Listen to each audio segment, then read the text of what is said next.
కొత్త car loan తీసుకునేటప్పుడు బ్యాంక్స్‌లో గాని, బయట గాని మనం అడిగే ఒకే ఒక common question rate of interest ఎంత? కాకపోతే మనం ఆ ఒక్క క్వెషనే అడిగి మనం అంతటితోనే ఆగిపోతాం అన్నమాట. సో, మనకి ఈఎంఐ అనేది మనం ఎంత అమౌంట్ లాస్ అవుతున్నాం అనేది ఈరోజు వీడియోలో మీకు కొంచెం ఒక క్లారిటీ ఇస్తానన్నమాట. సో, బేసిక్‌గా మనం కార్ లోన్ తీసుకునేటప్పుడు రేట్ ఆఫ్ ఇంట్రెస్ట్ అడుగుతాం కదా! కానీ మనం ఎవరిమి ఇంట్రెస్ట్ కాలిక్యులేషన్ మెథడ్ అనేది మనం ఎవరిని అడగమన్నమాట. సో, ఇది కూడా మనకి ఇంపార్టెంట్. ఎందుకంటే ఇప్పుడు ఒక ఎగ్జాంపుల్‌తో కూడా మీకు ఎక్స్‌ప్లెయిన్ చేస్తాను.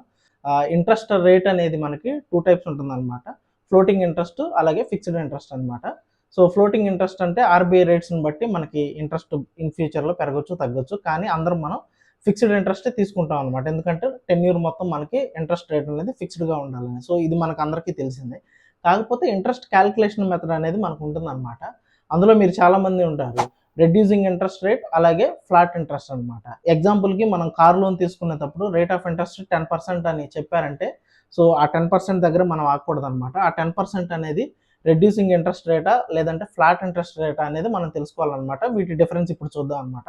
First of all reducing balance interest method గురించి మనం తెలుసుకుందాం అనమాట. ఇందులో కాలిక్యులేషన్ అనేది ఏంటంటే ఎగ్జాంపుల్‌కి మనము 10,00,000 లోన్ తీసుకున్నాం అనుకోండి. రేట్ ఆఫ్ ఇంట్రెస్ట్ అనేది 10% 5 ఇయర్స్ టెన్యూర్ అయితే ఇందులో ఇంట్రెస్ట్ అనేది మనకి ఎంటైర్ 5 ఇయర్స్‌కి కాలిక్యులేట్ చేయరనమాట. ఇంట్రెస్ట్ అనేది మంత్‌కి కాలిక్యులేట్ చేస్తారు. ఎగ్జాంపుల్ ఒకటి ఇక్కడ స్క్రీన్ మీద వేస్తాను మీరు చూడొచ్చు. ఈ స్క్రీన్ మీద చూసిన వాటిలో మీరు మంత్లీ ఈఎంఐ వచ్చేసరికి మనకి 21,247 ఉంటుందన్నమాట. ఇందులో మనము ఇంట్రెస్ట్ కాలిక్యులేట్ చేసుకున్నట్లయితే మనకొచ్చేసరికి అప్రాక్సిమేట్‌గా 8,333 అనేది ఇంట్రెస్ట్ పడుతుందన్నమాట. సో, ఈ టోటల్ ఈఎంఐ అమౌంట్‌లో మనకి 8,300 అనేది ఇంట్రెస్ట్‌కెళ్తుంది. మిగతా అమౌంట్ అనేది ప్రిన్సిపల్‌కెళ్తుందన్నమాట. సెకండ్ మంత్ ఏంటంటే మనకి ఇంట్రెస్ట్ కాలిక్యులేషన్ అనేది ప్రిన్సిపల్ అమౌంట్ ఈ ఔట్‌స్టాండింగ్ అమౌంట్ ఏదైతే ఉంటుందో దాని మీదే తీసుకుంటారు గానీ 10,00,000 మీద తీసుకోదనమాట. దీనివల్ల ఏంటంటే మనకి ఆల్మోస్ట్ ఈ 5 ఇయర్స్‌లో 2,00,000 వరకు మనకి సేవ్ అవుతాయన్నమాట. అదే మనకి ఫ్లాట్ ఇంట్రెస్ట్ రేట్‌కొచ్చేసామంటే సో, ఈ కాలిక్యులేషన్ ఎట్లా ఉంటదంటే ఎంటైర్ 5 ఇయర్స్‌కి టెన్యూర్ కాలిక్యులేట్ చేస్తారనమాట.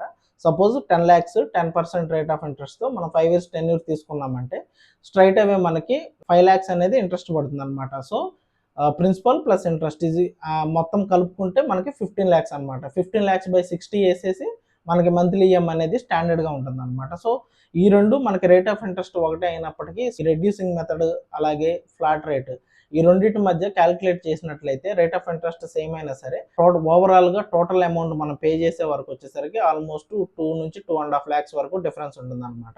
సో, నెక్స్ట్ టైమ్ మీరు ఏదైనా లోన్ తీసుకునేటప్పుడు కంపల్సరీ ఖచ్చితంగా నెక్స్ట్ టైమ్ మీరేదన్నా లోన్ తీసుకునేటప్పుడు ఇంట్రెస్ట్ ఎంత అని మాత్రమే కాకుండా అది ఫ్లాట్ ఇంట్రెస్టా లేకపోతే రెడ్యూసింగ్ ఇంట్రెస్ట్ అనేది అడగడం మాత్రం మర్చిపోకండి. సో, ప్రెజెంట్ మీరు కార్ లోన్ తీసుకున్నట్లయితే మీరు ఏ రేట్ ఆఫ్ ఇంట్రెస్ట్ యూజ్ చేస్తున్నారో కామెంట్స్‌లో తెలియజేయండి.